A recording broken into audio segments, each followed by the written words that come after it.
Hello, friends. Happy Tuesday. Welcome into an all-new episode of the Pack-A-Day Podcast. I'm your host, Andy Herman. You can follow me on Twitter at Andy Herman NFL. Just want to say thanks so much for being here. In just a moment, we'll be joined by the one and only Justis Mosqueda.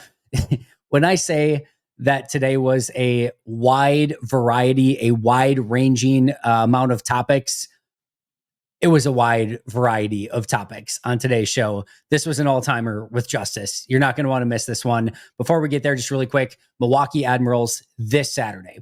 All right, less than $20 gets you into the game per ticket, right? And we're going to have a ton of fun. Ed West is going to be there. Robert Brooks is going to be there. I'm going to be doing a Q&A prior to the game. I'm going to be the human hockey puck. Plus, you get an awesome Milwaukee Admirals game as well. Like I said, it's going to be a blast this coming Saturday. I'll be there. Come see me. Come enjoy the Q&A. Come enjoy a really fun night with a bunch of really cool Packers. And then, of course, we will get to the hockey game and the human hockey puck and everything like that as well. So make sure to check that out again this coming Saturday. Link will be in the description. Also, we saw, right, the Packers bounce back from the Lions game and show a much greater level of physicality and intensity against the Seahawks. The Packers know how to bounce back from tough hits. If you've been hit with an injury after an accident, the team of highly skilled attorneys at Habish Rotier can help you receive the right compensation to help you bounce back from your injury. Habish has been successfully resolving claims for over 90 years, and their attorneys have the experience and expertise to get you back in the game. When you call Habish, you're going to talk to a lawyer directly. Their number is 800-242-2874, or again, 800-2HABISH. You can also visit their website at habish.com. Habish Rotier, national reputation, hometown service. Couple notes really quick before Justis. Vikings did defeat the Bears. That was a easy win for Minnesota. Minnesota's really good. It sucks. I hate to say it. They're a really good team. And on the flip side, we get to say that the Bears are really, really bad. So at least we get that side of it. But Vikings playing really good football. I'm going to be intrigued as to how Minnesota goes against Seattle this upcoming week. And then, of course, Minnesota-Detroit to end the season as well. So those are going to be a couple really interesting games to kind of keep an eye on as we go through this. Also, the Falcons beat the Raiders. Kirk Cousins is not very good at this moment. It'll be interesting to see if they have the chutzpah to make that change at quarterback. But those were the two Monday night results. The Falcons winning doesn't necessarily help Green Bay. If you're looking to kind of clinch that wild card spot, it shouldn't really affect it by any real substantial way, but whatever. And then again, the Vikings winning, if you're looking for that number 5 seed, that certainly doesn't help. But Minnesota has 2 losable games really against Seattle and Detroit, and Green Bay is going to need to beat Minnesota anyway if they want any opportunity at that 5 seed. So there's still opportunities out there, and we'll see what Green Bay and Minnesota do the remainder of that way, and if Green Bay can find their way into that number 5 seed. But without any further ado, let's get to the great Justis Mosqueda from acmepackingcompany.com and our wide variety of topics that we discuss on today's show. Enjoy. You know, the one and only Justis Mosqueda. You can find him on Twitter at JUMOSQ. He's joining us, of course, from acmepackingcompany.com, where you can find all of his great Packers takes along with their incredible group of writers and content aficionados. Justis, great to have you back. How the heck are you doing? I'm doing great. I mean, big win. Big win. How are you feeling about that one? I know, like, 30-13, a little bit of a lull in the middle. Like, what's your overall, like, how do you feel? Oh, I mean, they did certain things that gave me genuine optimism about what they're going to do moving forward. So, yes, yeah, I'm not being ironic. Like, big win. I understand, like, Sam Howell is at quarterback. Their offensive line isn't good, especially in the protection game. Like, Charles Cross is good. Outside of that, they could replace any of those guys next year and no one would be surprised. So I'm not fixating too much on the 7 sacks or whatever the heck it was. But I mean, hi baby kitty.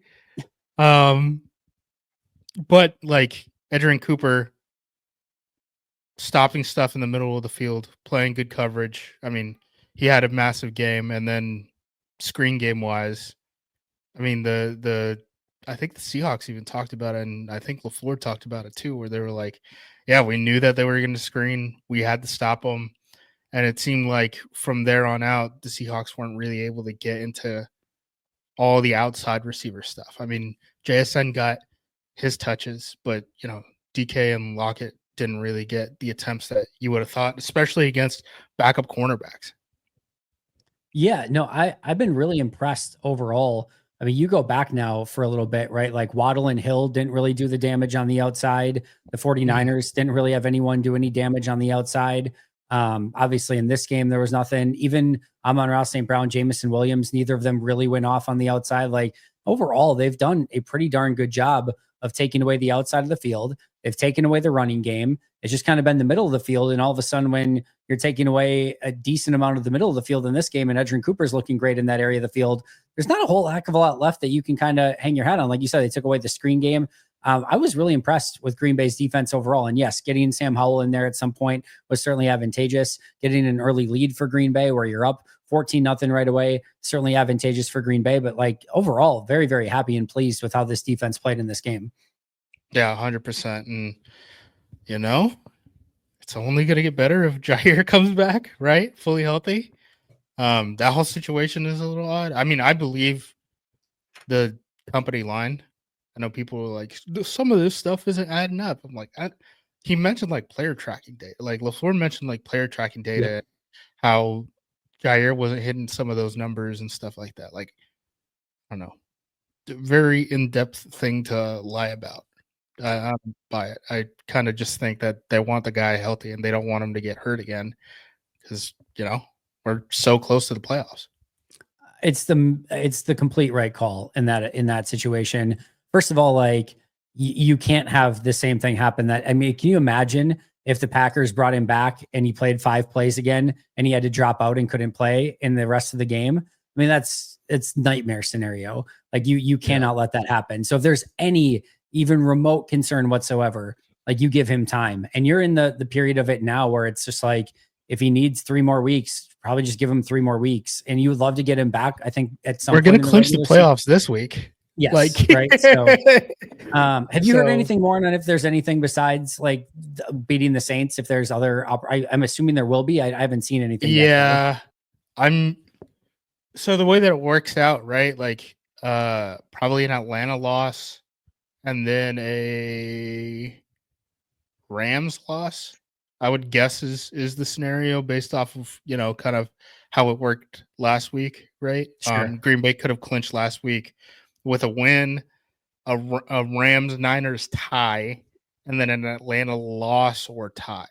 Um, we're recording during Monday Night Football, so I don't know. I assume Atlanta's going to beat Desmond Ritter, Right. but we'll find out later, I guess. So I would assume that a Rams loss at this point and an Atlanta loss. I don't even Would think it's Rams anymore because they now lead the NFC West. Seattle's 8-6, and Green Bay would have the tiebreaker with Seattle, but they have two Mhm. games. Um, they have two games, and Green Bay theoretically could go 10-7. The Seahawks could theoretically go 11-6. So I would assume at 10-7, Green Bay would have the tiebreaker with the Cardinals, and then from the Falcons standpoint, Falcons would have the tiebreaker there, but they're 3 games behind. So assuming Atlanta wins tonight, I would assume you would need like a Seahawks loss and a Falcons loss would kind of be my guess. Or maybe again, I guess you could have the Seahawks win and the Rams lose, and because you have the tiebreaker with the Rams too. So I would say my guess, just looking at it, probably a Falcons loss either tonight as we're recording this or next week, and then either a Rams or Seahawks loss would be my guess. Yeah, and Just looking at it. they play each other week 17 too, which is a Yeah, big part of it. So, they both can't win out, which is part of the math there. Um, beautiful. I don't think it matters. I No, think it we're gonna doesn't. kick the It Saints' very butt. much doesn't. So Yeah. No, very much. I more was curious if like they could clinch prior to the Monday night game, right? Like, is that Mm, potentially change it? Because if it was like a Sunday noon game or something like that, if it was like the Thursday night game, then it's different because you're gonna have to play like obviously no matter what. But it does. I don't know how much. That'd be interesting to see how much that would change the calculus for LaFleur if they did clinch. I All right, so think like, probably, I, I think you continue to play through the Minnesota game. yeah, There's enough at stake for that Minnesota game where you could be fighting for that top seed, right? yep, That you push through that. What you do in that last week against Chicago, if you're like, functionally locked into that 6th spot, that's dealer's choice to me. yep. I don't know if I believe in any of the rest versus rust stuff. It's been debated ad nauseum for decades at this point. Does LaFleur really sit guy? Like, I mean, you'll probably, if the Commanders play any decent down the stretch, you could still potentially fall down to the 7th seed, even I if you think it allow really yourself. depends on what's at stake. Like, could they get the 5 seed still going, or like, are they Right. at the 5 seed going into that game and they don't want to lose that? Or, could they fall to the 7 seed and they don't want to fall to the 7? I think those things will potentially matter. So, and I think, as far as the rest versus rust thing too, I generally agree. And I think, you can, again, sort of dealer's choice it, like you said, for that final game. What I don't think you want is all of a sudden you clinch prior to the Monday night game and you feel like you can take your foot off the gas for 3 weeks. Green Bay wouldn't do that, Yeah. but like that Yeah. would be the one thing where it's like, oh, you can't just go, well, we'll just take it easy against the Saints and the Vikings and the Bears in the final week, and we'll just get to the playoffs then in the wild card and then get after it. Then I think that you can't do, No. but I'm with you. I think attack it through these next 2 weeks against the Saints and the Vikings. See where you're at after that, and if you want to make a push for the 5 or try to avoid the 7, or if you're just like, you know what, we would rather have guys healthy and we'll let the cards fall where they may. Yeah, for sure. Yeah. I mean, again, I think that there's enough to fight for with the Vikings the week after the Saints that they're going to play their starters that week, no matter what. This playoff race is so goofy. I know people were looking at the AFC race today, and the difference between the playoff probability of the projected 7 seed right now and the projected 8, it's a 70% gap. Yeah. We know who the playoff teams are already, Yep. for the most part. I mean, like the NFC West is going to be weird. The NFC South can be weird, but in terms of like the wild cards, like they're kind of set in. It's like, ha, Commanders could theoretically still make that interesting in the wild card. yeah, Like there's going to be a couple teams. Like you're probably looking at some form of Rams, Commanders, Seahawks, Cardinals, maybe Falcons. Like those 4 to 5 teams fighting for theoretically 2 spots, the NFC West winner and the wild card.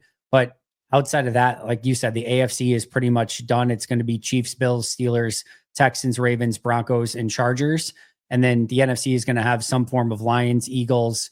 You would think Buccaneers, although I guess that one is still technically up for grabs too with the Falcons to some extent.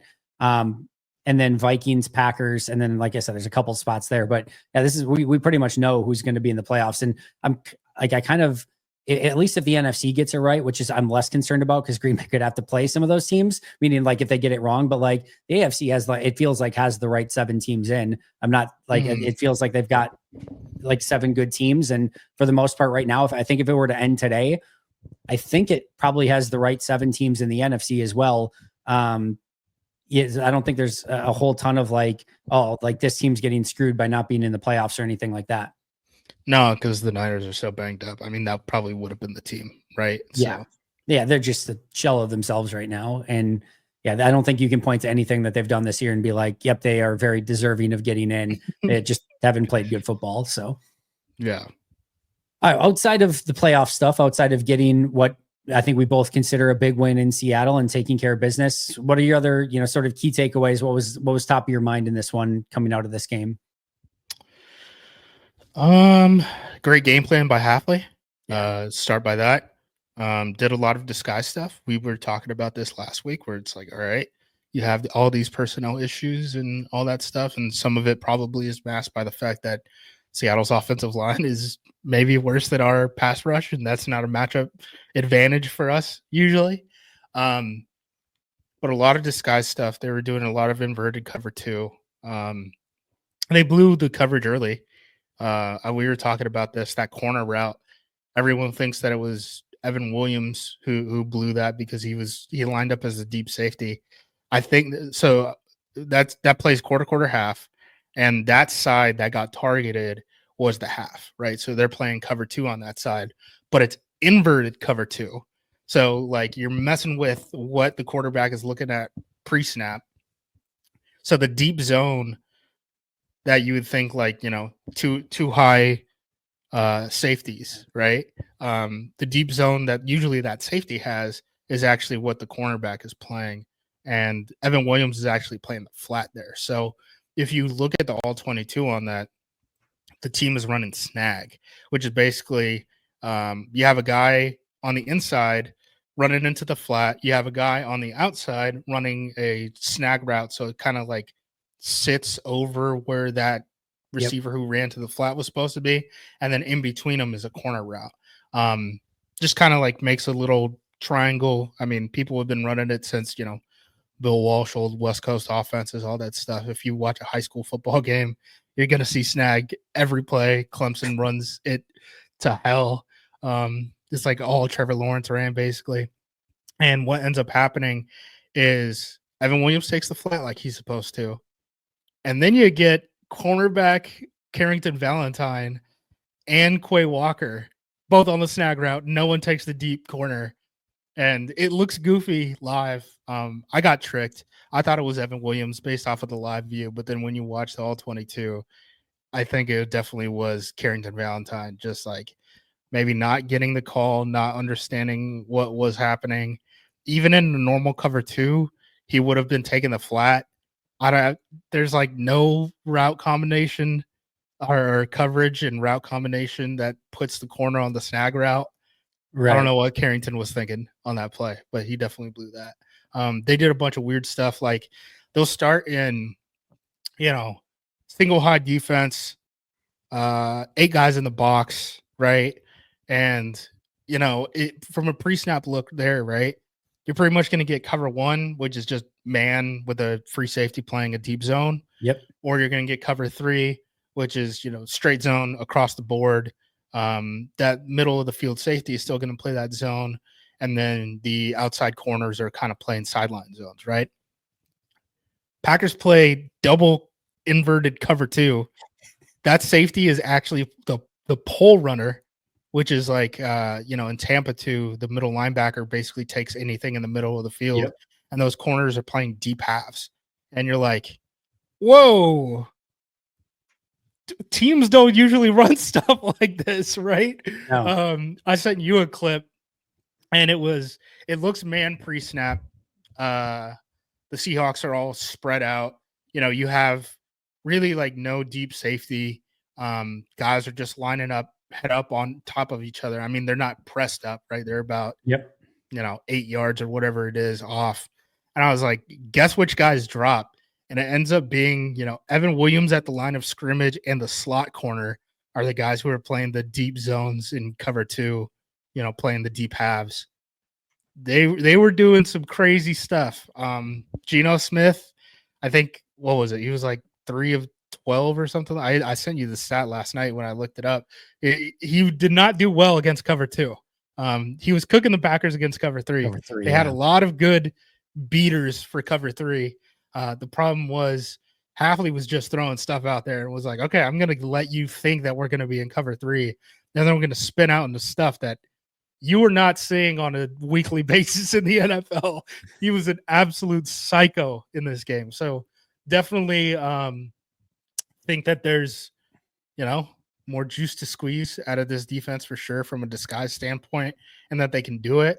There were some issues, right? Like we talk about the Carrington Valentine blown coverage. That was really the only big blown coverage, in my opinion, in the game.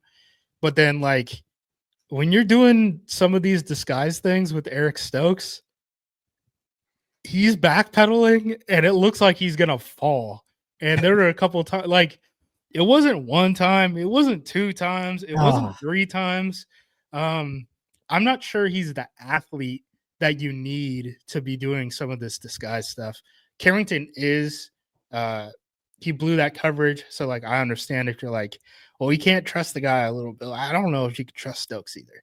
So that's one reason why I'm like, genuinely getting Jair back, I think, has a pretty massive impact, because you start replacing Stokes snaps with Jair, and they're doing all this like weird backpedaling stuff.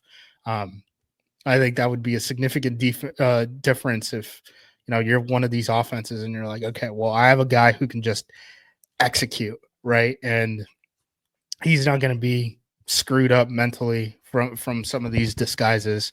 We're going to attack some of those deep zones.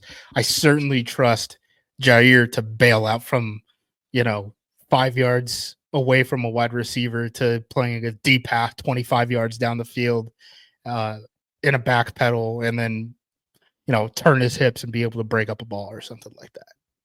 Let me ask you this before I get into the other piece of that is, how do you see, if everyone's healthy, how do you see Bullard fitting in? Do you still see him as the primary slot guy, or are you you want Nixon in the slot with Carrington on the outside? All right. I've been pretty agnostic in terms of who you want to play in the slot this entire season, right? I think that's kind of where the debate should have been the whole time. If they are going to continue to rotate Carrington Valentine and Eric Stokes, I would rather just have Nixon on the outside and Agreed. have Bullard in the slot. I don't know when we're going to get Bullard back. I mean, I still don't know how serious that injury is. It feels kind of like a high ankle sprain or something like that, doesn't it? It kind of feel. You think I'm it's just worse? assuming that he's not coming back until the playoffs. Honestly. That would be my guess as well. Yeah. So I am just operating under that assumption, and if he comes back before then, great. Until then, we're going to get a whole lot of Keyshawn in the slot. Expect that. Keyshawn did not have a good game in this. I will fully admit that. Most of the bad plays were penalties, honestly. There was that wheel route where it wasn't really a wheel route. It was kind of like an out and up, right? I mean, that's kind of how the first play got tricked. Yeah, exactly. Yeah. I showed you the clip of that last night. That is just a really good cover 3 beater. It was mirrored on both sides, so you get the outside guys. They're in tight splits so that they have the room to run those out and ups. But the outside receivers running those out and ups, and then the 2 slot guys. One of them was a tight end. One of them was a receiver. They have one on each side. They're in 2x2, are just running up the seams. And the way that play was supposed to play out is you're kind of playing monkey in the middle with that middle of the field safety, if that makes any sense. Yep. But what ends up happening is, to the side that got targeted on the out and up on the left sideline, the outside receiver is running kind of like a post. And I think it was Carrington, because, Carrington was playing on the right side for the most part. He ends up taking the post, which usually you would pass that off to the middle of the field safety. But the out and up is hitting so late that I don't know if he knew that guy was coming off of the backside. The problem that you end up with is, McKinney and him are both on the post. Nixon thinks that he has deep coverage help from Valentine. And even if they passed off the post and McKinney, takes it, he was leaning toward that way. The seam pops wide open. The seam pops wide. The seam could have been one play touchdown. Yep. Just a really good beater. I mean, that's what we end up talking when we're like, what do you do there? Get a different play. But okay, you're not going to call any play that can get beat by cover 3 the entire game, right? It just turns into a game of rock, paper, scissors. That was a very strong play from the Seahawks perspective. So I don't know. We talked about too. It was the very first offensive play of the game for Seattle. So they clearly had some indicator that they were going to win on that play. That's their very first go-to. They get a chunk play out of it. They saw something in Green Bay's defense of if we get this version, and maybe Green Bay comes out in that formation more often than not to start the game. They saw some tendency there early on. They ran a cover 3 beater, got exactly what they wanted. Gino's looking that way basically the entire time, waiting for that out and up or wheel, whatever we want to call it, to open up. There was something that they saw on tape that's we're going to get this. We're going to get a hit, hit a nice 15, 20 yarder right at the beginning of this game to get us some momentum early. And I tip your cap. It was a really well drawn up play for that particular coverage. Yeah. Again, I mean, so they got him there. They played cover 3 a lot better than cover 2. Just from Seattle's perspective, they were dicing up the cover 3 more, but there weren't a whole lot of explosive passing plays. And that's a pretty big deal. Grubb is a college guy. They want to throw the ball. JSN, if you look at any of the stats on like NFL Pro, like the amount of routes he's running, the amount of yards that he's getting out of the slot, like no one is playing as much slot receiver and running those routes as him. So like they kind of want to be more of like a college type, you know, spread offense, throw the ball, all that stuff. And Green Bay was really able to stop them. I mean, they were able to stop the screens. Last week, I was like, right, the last thing that we need is a defensive line that is thinking when they need to rush the passer, like, oh, got to stop the screen. They were able to do it in this game. They got 7 sacks. I know they didn't get a whole ton of pressures. They converted, you know, a lot of those pressures into sacks and stuff like that. It helps when Sam Howell isn't throwing the ball. And it really he had that one drive they called 3 straight pass plays. The ball never left his hand. Not that something was the that Igbare drive, right? That was sack Igbare, almost sack Igbare, sack Igbare, if I remember correctly. Yeah. Yeah. And Keyshawn could have had the sack on, I think, the last play. You know, he played the scramble drill rules, saw that guy bolting out, and he was first man on Howell, and then Kingsley finished it when he couldn't bring him down. But yeah, I mean, it's the fact that they were able to stop screens has me optimistic that Hafley is getting them ready for the plays that they're seeing. I don't know why they did not anticipate big routes over the previous 2 weeks. And then you get the pass rush doing well, them doing all this disguise. I mean, if you wanted to build a game that makes me buy in and change my tune a little bit after everyone's like, this kid is so negative, that would have been kind of the outcome. So yeah, I mean, genuinely great positive vibes going into this kind of like last stretch of the season. So obviously the big player, one of the big takeaways in this game was Edgerrin Cooper.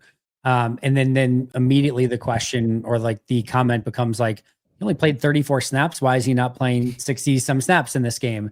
And I saw Wes posted and I agree with him. I think, whatever they're doing is working. First of all, like however they're bringing him along incrementally, it's paying off. Like he's playing unbelievable football out on the field. So like the process is really working to that extent. Now, do I want him out on the field more? Yes, but this is his first game back coming off of an injury that, what did he miss? 3-4 weeks up until this point? Like he missed a decent and missed the preseason entirely, and as a rookie, and as a big project, and plus it's a soft tissue injury, right? Yep. Like, I don't know. Do you want to re-aggravate the hamstring when he's playing that well and you're beating the crap out of the Seahawks team? Like, I don't know. They're fun. They're gonna.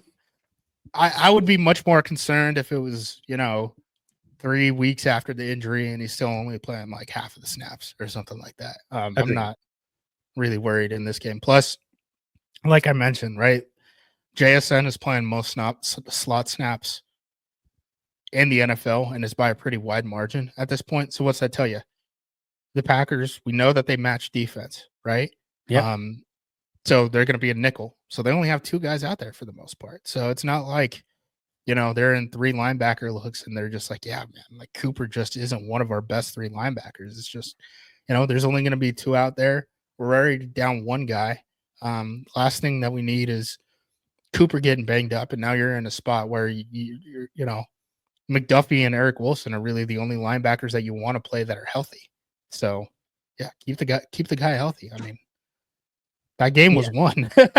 I was very loud and maybe annoying in the APC Slack during the game, and everyone's debating, these 4th down calls and stuff like that. And I was like, guys, Seattle's not scoring 20. No. This game, I don't care. Seattle is not scoring 20 points in this game. Those were the easiest decisions in the world. And it's funny because people are like, oh, Matt LaFleur, he's being a coward. He's not going for it. I'm like, if I had to guess and just, obviously don't know Matt personally or anything like that.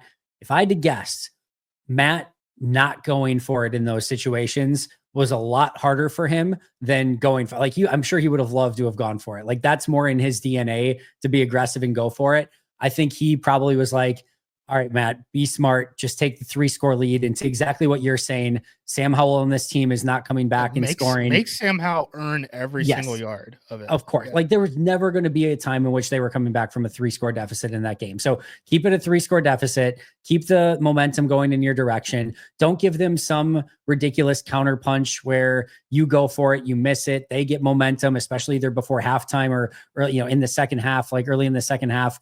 They kept the foot on it, on the neck, and never really gave him an opportunity to breathe.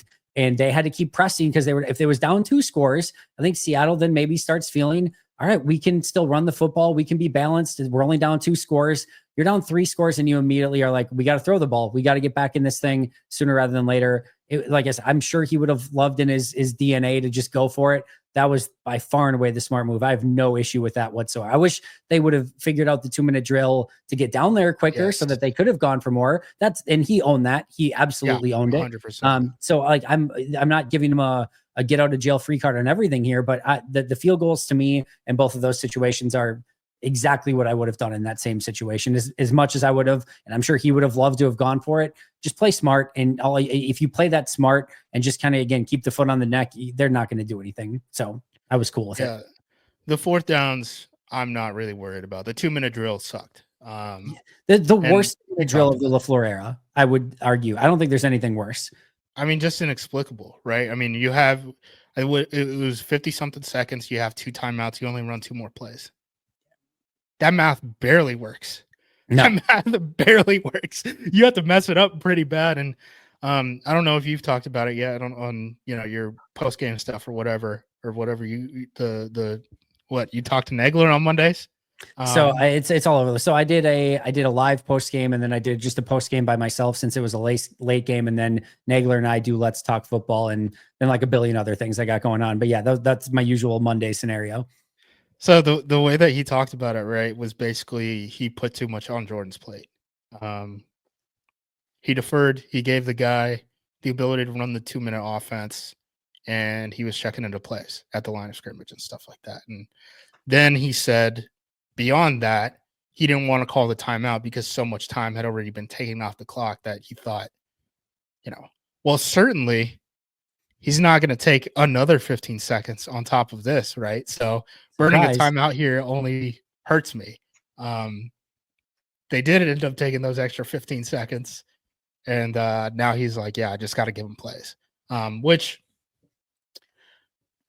I don't know. Like, Jordan can run the 2-minute, but he certainly got to do it quicker. I mean, that's really more of the you just got to get better in that spot, and however you figure out to do it. I think 2-minute drills are best operated when the quarterback is there, just because it's just one fewer mechanic that you have to go through, especially in a situation where, like, there's 11 seconds left on the clock, right? We could throw something over the middle. Or I guess 11 seconds is a bad example because you're just getting up and spiking it. But like, they had the timeout, though. They still had a timeout. Yeah, I mean, they held that timeout until the very end. They played that little cat and mouse game at the line of scrimmage. And did they still have one at the end? Like, didn't they go into halftime with the timeout still in their pocket? No, I don't. They burned it. They burned it because they had one more pass. Got the timeout. I think there was like 4 seconds left, and then they were at the line of scrimmage. And I thought the 4-yard line was the pass interference. Yes, and that's why they had the timeout. So I think they went into the halftime with a timeout still in their pocket. They burned it because they played the cat and mouse game at the line. Like Seattle and them both burned a time. We have too many timeouts. I'm tired of this. I go down to 2 timeouts in the NFL. And these teams do not respect the power of the timeout enough. You cherish these timeouts. Yeah, of course. But you're talking like Green Bay can't already handle 6 timeouts. Like, don't give them down to 4. If there's one team that needs, like, give them 8 timeouts. Green Bay needs 8 timeouts. They don't need 4. Like, that's going to be a nightmare scenario. You're talking to the wrong team. If you're a fan of the Packers, they don't need less timeouts. They need as many as you can possibly give them. I think I get mad because I watch college football and they do the weird, like when it's just like 2-point attempts. In the 3rd overtime now? It's just a 2-point attempt. Just 2-point fest. Yep. but they reset the timeouts every single time. So the defense is just every time you're on defense, you just call a timeout. Because then you make them run something different. Yeah, Yep. it takes twice as long. And I'm like, It's this is brutal. dumb. It's very dumb. Enough. Call a play and execute the play. We're trying to get the hell out of here. That's why we're having a 2-point off in the first place. So yeah, I mean, get better at the 2-minute drill. Eric Stokes, have we talked about the play?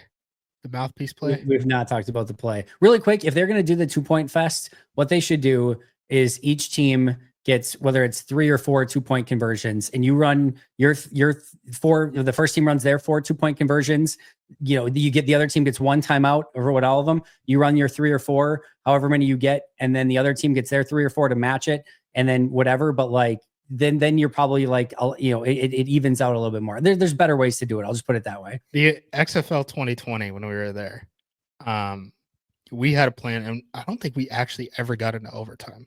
And there's fewer overtimes. There are fewer overtimes because we had the 1, 2, and 3-point conversions, right? So it's kind of harder to match. But the way that we had it, both teams on the field at the same time, and it just goes back and forth. Part of the problem in the college game too, you're flipping sides. Yeah. After every series. So guys are coming off the field. I mean, I guess, yeah, I mean, just have a turnover, like that's just dead play. You're not getting an extra point for that. Okay. Like that. Before we get to Stokes, one other thing. The NFL, this is just totally random out of nowhere, but the NFL is already talking about the onside kick and maybe making it some sort of play. But do you have a proposal, new onside kick, old onside kick? Like, do you want the 4th and 15? What do you want to see happen for onside kick recovery? I don't. The coaches are gonna. All right. I broke Justis. I've literally so I do have genuinely a little bit of insight here, right? Okay. I guess my title technically was director of analytics when we were with the XFL, when Optimum Scouting was with the XFL. We gave them the exact percentages of where we needed to put the 1, 2, and 3-point conversions for it to be balanced. It was totally fine. No one had an issue with it. We sent it to the league. We sent it to the coaches for feedback, all that stuff. Everyone complains. The coaches mess up where the yard line should be because they're like, well, I imagine that it actually should be at these spots. Just because of reasons. Yes, because of reasons. And then everyone just goes for 2-point conversions because it was like mathematically the most just sound. Like, think of it from like an EPA perspective, right? We're dealing with this on the kickoff already, the normal kickoff. Yep. So my apprehension to the onsides is like everyone's going to say like, okay, we need like a 1st and 15 because like the onside recovery rate is like 10%, which is what it was in the normal kickoff, right? Once they changed the rules, right? Like once they changed it that you couldn't overload one side. Well, not even that. If you're excluding surprise onside kicks. Okay. So surprise onside kicks had like a recovery rate of like 30%. And that was boosting those numbers up. If you looked at just onside kicks in the 4th quarter, it's always been like 10%. So if you're trying to replicate that rate and get the same amount of, conversions or however you want to think about it, it should be at 1st and 15. I know 4th and 15. 4th and 15, sorry. Okay. These coaches are going to bitch and they're going to moan. And it's going to be like 1st and 25. And then everyone's going to hate the play and we're going to say, they ruined it. Like it's not a viable play. It's not balanced, all this stuff. So my apprehension is just like the coaches are going to mess it up. The coaches are going to mess it up because they don't want to see the math. It's all about gut feeling to them. And they're like, well, I would play it differently. No, you wouldn't. It's a 4th and 15. You knew what the stakes were. We have all this data from NFL history to look at. The other thing is like, I guess it kind of like, I mean, if you have a good quarterback, you probably want this, right? Yeah. Jordan Love, I believe Jordan Love can convert a 4th and 15 at a higher rate than other NFL teams. So I guess that that would help the Packers. But if you're, I don't know, the Las Desmond Vegas Ritter. Raiders, yeah, exactly. The Las Vegas Raiders, you're probably like, a 4th and 15 isn't too enticing for me. I would No. probably rather chance it with a kicker. Do you think if they do go that direction, if it is something like a 4th and 15, is it still going to be fourth quarter? You have to be losing, sort of situation, or do you think that they would go fully in the direction of you can do this at any time? Yeah, especially. I mean, do you really want to make quarterbacks more valuable in this league, man? The NFL might want you. I guess, but then it's just Mahomes on the field all the time, and then you're kind of playing keep away. I also think once you get a team, like a 4th and 15 is something that you practice and have a certain, but once that becomes a thing that you especially if it's available to you at any time, and it becomes a practice thing that you are specifically drawing up plays for, I guarantee you, if you had all of a sudden all these coaches spending an inordinate amount of time on 4th and 15, you're going to all of a sudden start seeing those percentages go up on 4th and 15 because teams are specifically game planning and planning for those very specific situations. So you're going to, I guess, theoretically defenses would as well. So maybe it evens out, but I would think that you're going to have it be a little bit more skewed in conversions when teams start particularly planning for that very specific play. And to delete this clip, because this is how we get 4th and 25. This is the same exact logic that coaches will push. No, you know what, Justice? I think it should be harder, not easier. I don't want to see the team that's worse, that's losing, have a easy opportunity to get themselves back in the game. In fact, I'm almost totally fine with the way that it is right now. Signed 2014 Green Bay Packers. I'm fine with the team that's supposed to lose the game not having a great chance to do something that is fluky at the end to get them back in the game. And I know maybe that's what they want. They want drama and extra competitiveness at the end. I kind of just want the team that's been better throughout the course of the game to win that game more often than not. I will say the big problem that they're going to have to deal with is the penalties. The penalties is going to be a huge thing because you're talking about throws at least 15 yards, or maybe they're thrown shorter of the sticks, but you're talking about throws in the middle of the field and you're talking about deep throws on the outside. And what is that like? All these head and neck area hits, right? That's 15 yards. DPI, that's 15 yards. That is a massive, massive momentum swing. If it's not just it's 4th and 15 to retain possession, right? From a momentum swing. Those could be some of the most just killing penalties that we've seen in the NFL. So let me ask you this. Do you know if they did, let's say they did do 4th and 15, is this 4th and 15 from a specific yard line? Would it be from the 15-yard line being a red zone, sort of situation where you have to convert it almost like a conversion? Do we have any idea on that? We're going totally down a rabbit hole here. And I apologize. I believe it's from the spot. From the kickoff spot? Yeah, from the kickoff spot. Got it. Because field position is obviously going to matter there. Got it. I think because you just rolled straight into offense, right? Maybe it's so you're basically saying we'll take the ball. We get the ball. We're starting fresh. Yeah, right here, you're on offense. It's 4th and 15 at this spot. Whatever happens after there, whatever happens. If you get 3 yards, the ball advances, 3 yards, and then the other team takes the other team. Yeah, it's an offensive play. Yeah, we talked about it a lot with XFL. Interesting. I don't know. Things that'll be very, very intriguing coming out. I am sure that the very wise NFL will not screw this up in any way, shape, or form, and the stewards of the game will take great care and painstaking detail to make sure they get this 100% right with no faults whatsoever, and it will not be scrutinized in any way, shape, or form. Oh no, everyone will love it. Everyone will love it. As long as they call it the dynamic, 4th and 15. If they call it the dynamic 4th and 15, we should be fine no matter what. Let's talk about the offense really quick now that we went off on a very bizarre random tangent out of nowhere. Jordan Love, your thoughts on his play in this game and the overall offensive efficiency? He was feeling himself in that game. I mean, he had some pretty amazing passes. Even like one of the misses, he breaks the pocket, goes to the right, throws across the body. He ends up missing the guy. But he's throwing that thing 100 miles an hour. And you're just like, good God, who do you think you are, right? Those are the moments that remind me that, like, so I'm on the West Coast, right? So I know a lot of people who idolize Kobe Bryant. They all kind of act like that with that sort of level of confidence, right? That's why he's their dude. And I'm like, oh, yeah, he like Jordan Love's one of the Kobe guys. And I'm like, oh yeah, okay. I always forget that every once in a while because he's not like overconfident in like press availability or stuff like that, right? But when he's feeling himself, he's just like, I'm blacked out, dude. Like I don't know what to tell you. Like I'm just sending the thing. I believe it.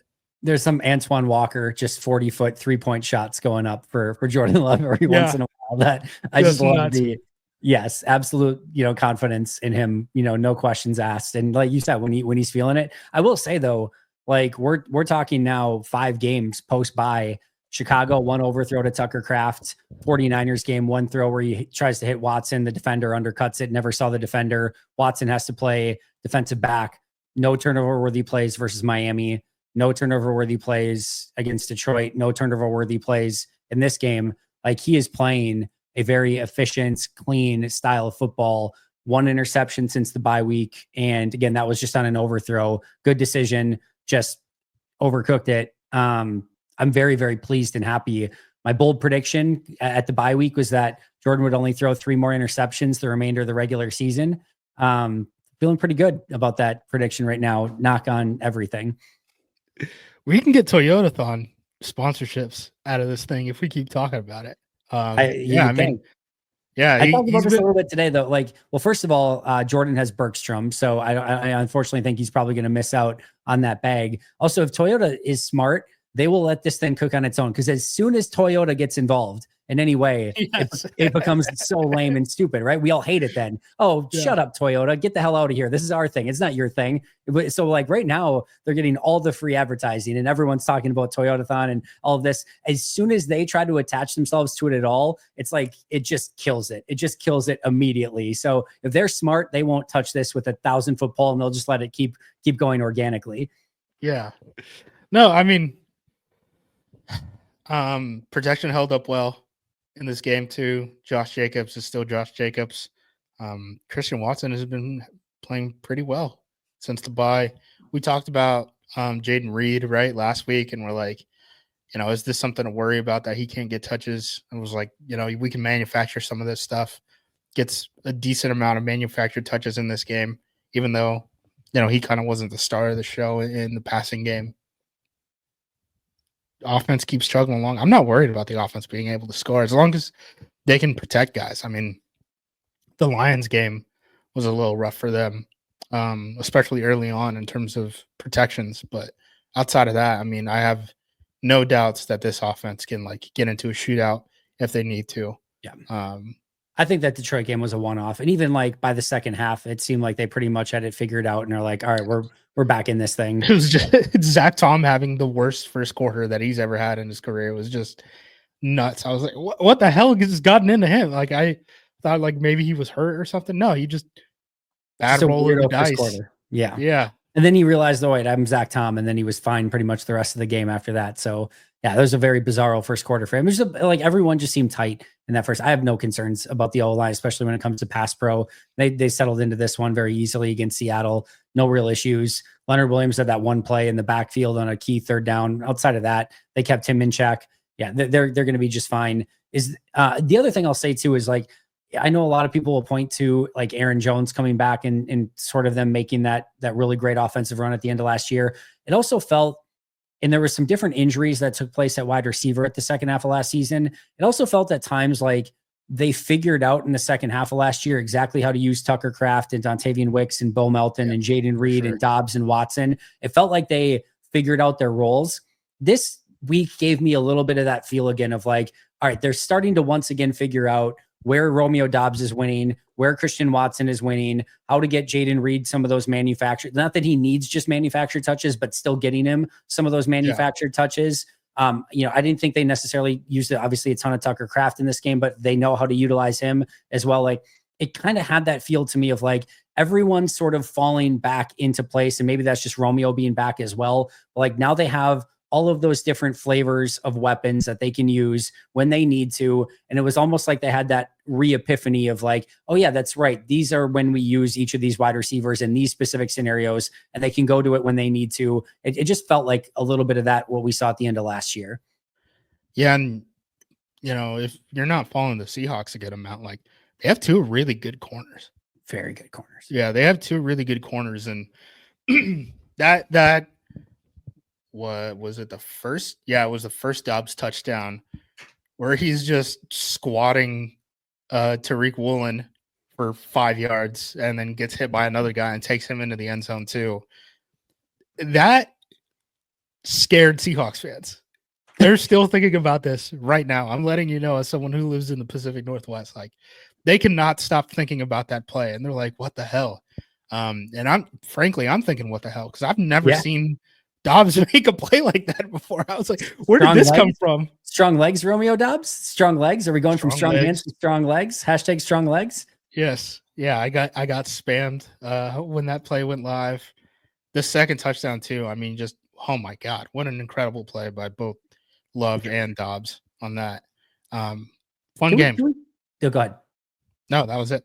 I was just gonna say, can we talk about, like, that was the most fun I think I've ever seen Romeo Doubs have in a game. Like, he was goofing around, messing around. He's swimming on like the goal line after a pass interference play. Like, I don't know, like, that was a different sort of Romeo. Like, I just loved, like, he looked like a kid in a candy store out there, and he played like it. Like, I heck, sign me up for more of that Romeo Doubs. I was loving every second of it. Yeah, I wonder how much of his people came out. I mean, it is a West Coast game, right? Yeah, maybe he's gonna make the LA trip. So, yeah, I mean, gotta send him up to Seattle. Think back to that Rams game, right? And people were like, "What do you do when he comes back?" And people were looking at like punishment moving forward, right? And my point was always just like, look, if you want to get over the thing and work with him, you kind of just got to let it pass by. And that served as the suspension and all that stuff. And that was the punishment. If you want to get back to regularly scheduled programming, you got to go back to regularly scheduled programming, right? And I think that approach has certainly benefited him. It's not like he pulled a Devondre Campbell and just refused to get in the game in the third quarter and left into the locker room. Shout out to him. I do like that we have allies in the screw Devondre Campbell bandwagon now, right? Yeah. It's like us Falcons fans and Niners fans, just handshake emoji, just like, screw this guy. He's got a bad attitude and he can't run anymore. How do Cardinals fans feel? They only got 1 year of him, right? I think it was just 1 year in Arizona. I don't really care. I think they got bigger issues. Yeah. They're like, fair. Dude, Josh Rosen was our quarterback. That's probably very fair. Yeah, that's a crazy situation. No, but I will say this about, from a Green Bay standpoint, I still think they get A+ in my book for how they handled both the Jair situation and the Romeo, suspension and situation really over the course of the last 365 days, right? This is probably right around last year when the Jair situation happened. I think both of those can go in complete opposite directions where, if you like, and I give credit to Jair too, because like Jair could have been like, you're going to suspend me. I'm an all pro. Screw you guys. Trade me in the I'm not coming back this year. Trade me in the off season. I want nothing more to do with this. And it really seemed like right away he understood. He took to it. Like, I don't know how that conversation took place, but it definitely felt like from that point forward, both he and the Packers were in a better situation. And it felt like both sides learned from it. Same thing with Romeo. I loved how they handled that situation. I think they used the suspension to their benefit. In a great way. I think it benefited Romeo. I think it benefited the Packers. And then they basically used that as we're going to do this.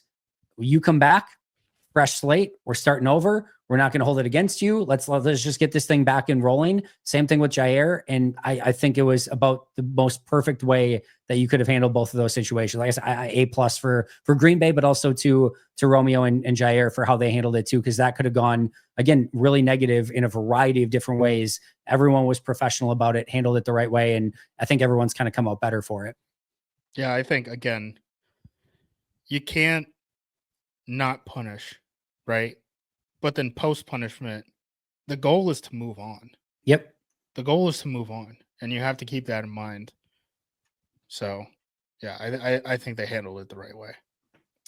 Last but not least, Packers Saints. What are you looking for in this one? Anything you're already, obviously we've got a Kamara injury. We're going to have to keep an eye on a Derek Carr injury. I would assume it would be Spencer Rattler. If it's not Derek Carr, I don't think Hayner's getting another chance. So, Taysom Hill obviously out for the year. They've got some beat up players, but also under Rizzi prior to this game, they had won 3 of 4 and gave Washington everything they could handle. Had a 2-point conversion opportunity for the potential win at the end of this one. So like they're the fighting Rizzi's right now. Like they're giving that they're all, and they're definitely a little bit more competitive. Rattler's 0-4 in the 4 games that he's played, extensive playing time. I'm not buying it. It's everyone else's fault. It's not Spencer Rattler's fault. He's gonna be good. I'm stamping my eyes and we'll see. He was like the most interesting prospect, I thought, from the quarterback class last year, right? Yep. He was really fun, interesting prospect. He was the only guy with really that had like starting caliber tools who wasn't like a first round pick. Packers big. I don't think that team's consistent enough. I mean, they've decayed for years, and the decay is only going to continue as long as they keep pushing cap hits forward. It's a nightmare. It's not good. They've bombed out on some of these draft picks, like who's the Clemson Brian Bresee. Like that one's not panning out. The Trevor Penning thing. God bless him. They fell for, quote unquote finishing videos, right? Like him finishing plays with pancakes. I still remember Mike Wall talking to him about Penning before the draft, and he's like, just exactly that. He's just like, yeah, it's great that he can finish. Good luck with everything else. And yeah, like he was pissing off teammates because he's doing that in practice. I remember down at the Senior Bowl, he was doing that, and dudes are like, "I'm gonna fight you, dude! Like, get off of me!" Right? Yeah. Which, like, maybe you want a little bit of that when you're going against him. Here's the problem: right. You're practicing against that guy 3 times a week, right? And he doesn't seem to know how to turn that off. Nope. And so guys kind of get tired of that really quick when you're doing that stuff in practice. No, I mean, the Saints are going to play a bunch of man coverage.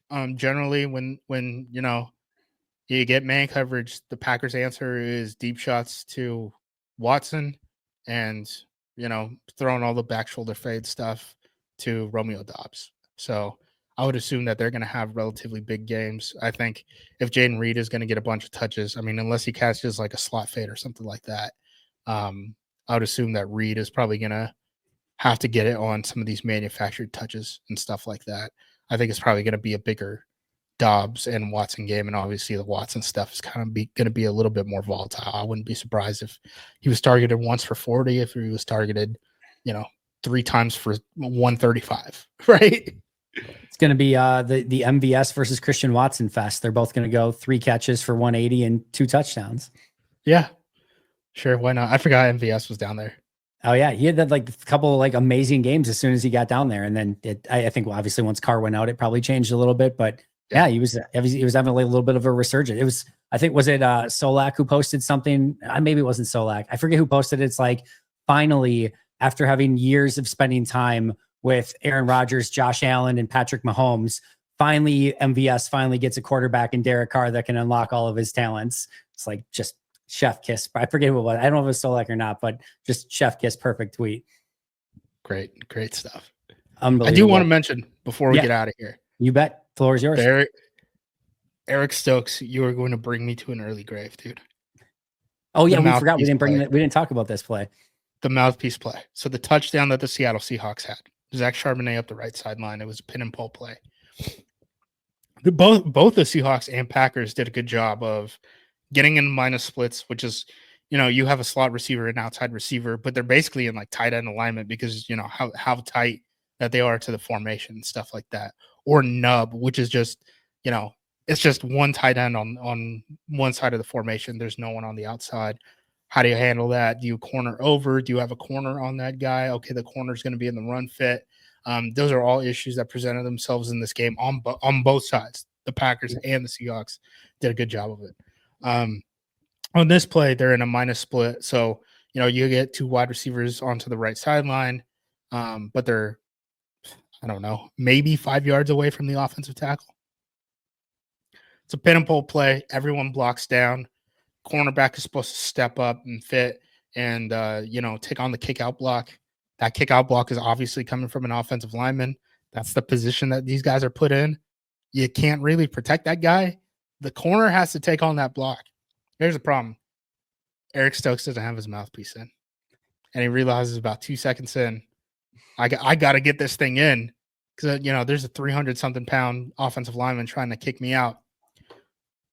Kind of sidesteps to the sideline while he's fumbling, trying to get the mouthpiece in.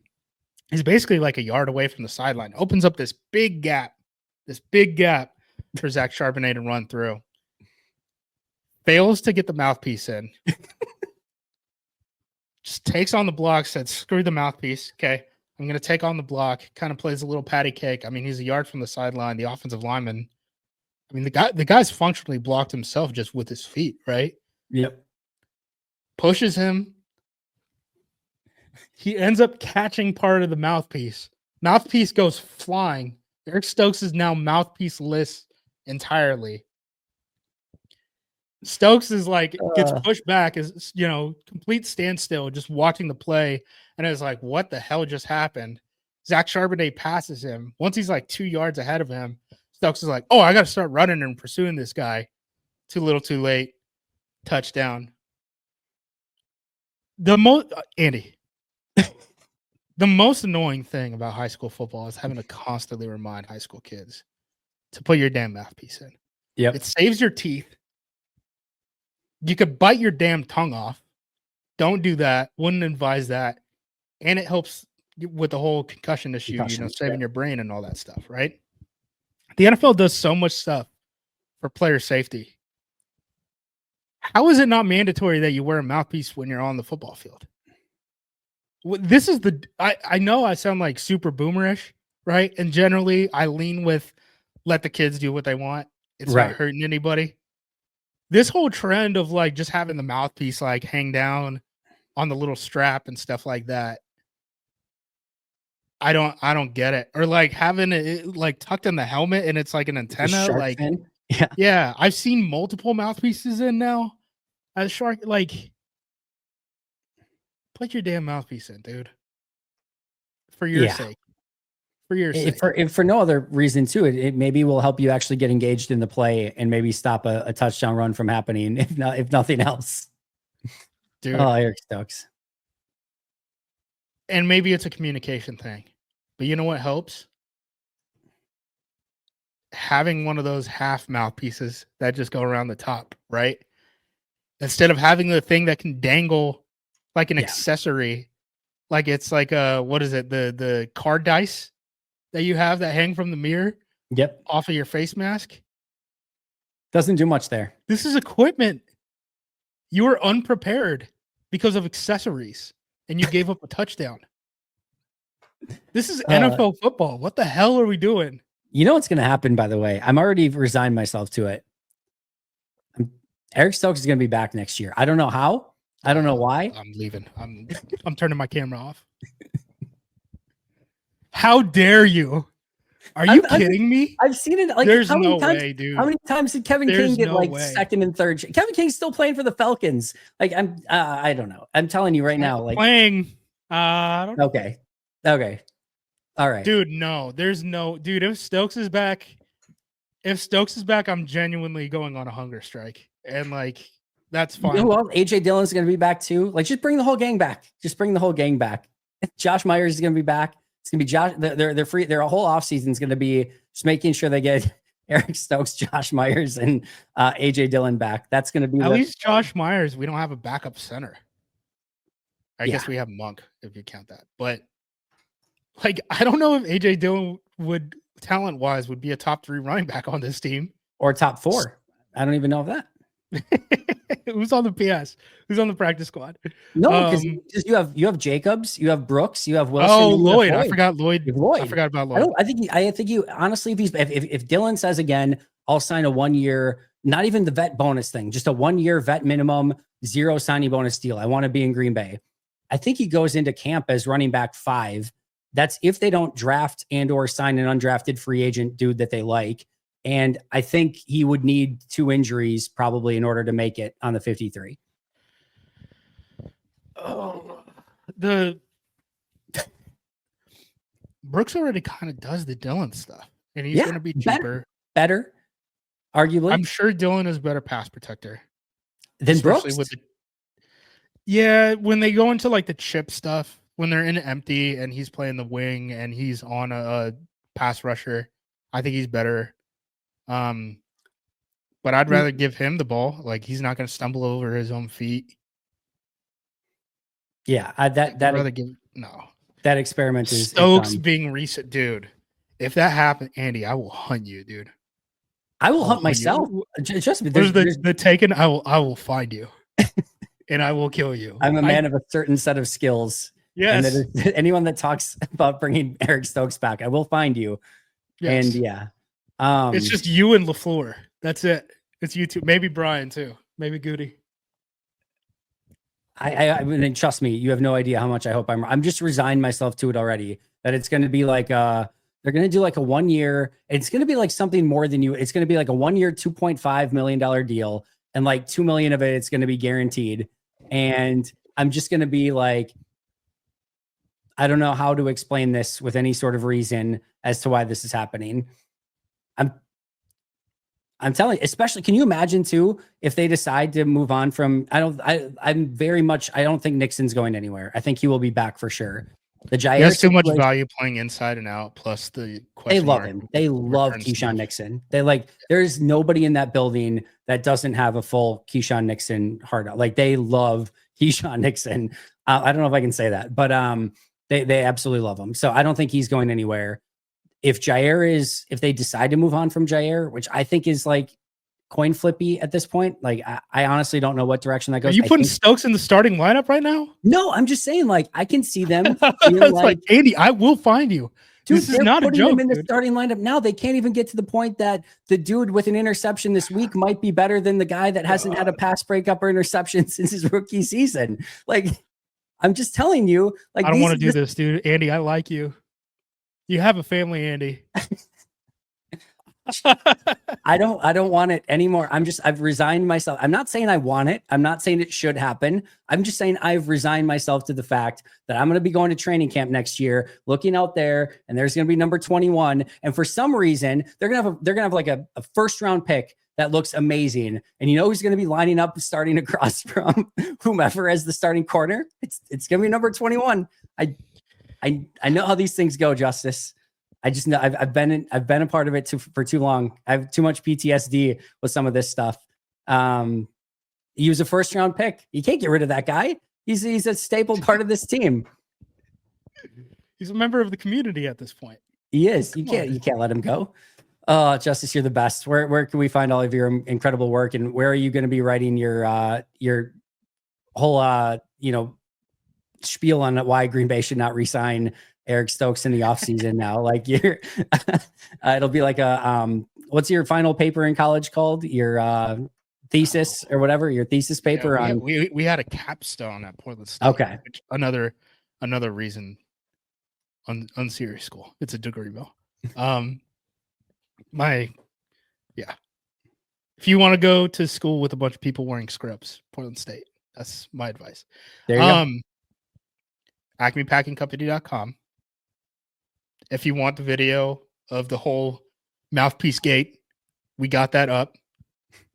It's hilarious, by the way. It is. You're gonna have Did you post the slow motion of his thing going fine? Oh, thank God. That's why I was losing it the entire time, because the whole time you're explaining it, I'm playing in my mind the slow motion mouthpiece. Just it looks like You lost the mouthpiece, man. I can't believe it. put in your damn mouthpiece. If you're a kid here, please, for the love of God, put in your damn mouthpiece. It is not cool to have your teeth shattered or bite your tongue or something like that for accessories. It needs to be a PFF score. Mouthpieces lost over the course of the season. Dude, I'll do screw the PFF. I'll do a PSA. We got to start running commercials on this. There you go. It's an epidemic. I don't know who made it cool to not wear a mouthpiece. Steph Curry chewing his mouth guard, never really putting it in, just chewing play basketball. I'm just saying, like, that's who made. If you think of like somebody who's constantly playing with their mouth guard and not actually putting it in, to me, the first name that comes to mind is Steph Curry. Yeah. AcmePackingCompany.com. We got you covered this week.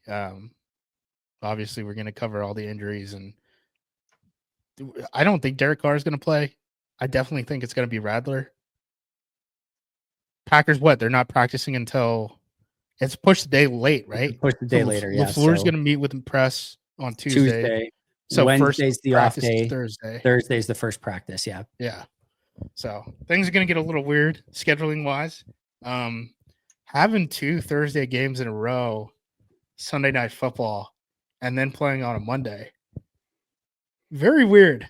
Very weird schedule. I feel like I haven't been able to get in a groove for like a month. I don't know what's going to happen with that Vikings game either. I still think there's a good chance that gets flexed to Sunday Night Football. I mean, just if you look at the like slate of games that like things that could get moved, I think there's 0% chance it stays at noon. I think it'll either go to 3:25 or to the Sunday Night Football game. I don't think there's any chance it stays at noon. Yeah, I don't think it's going to be. I mean, that's like Fox game of the week, all that stuff, right? So yeah. APC, baby. That's where you can find me.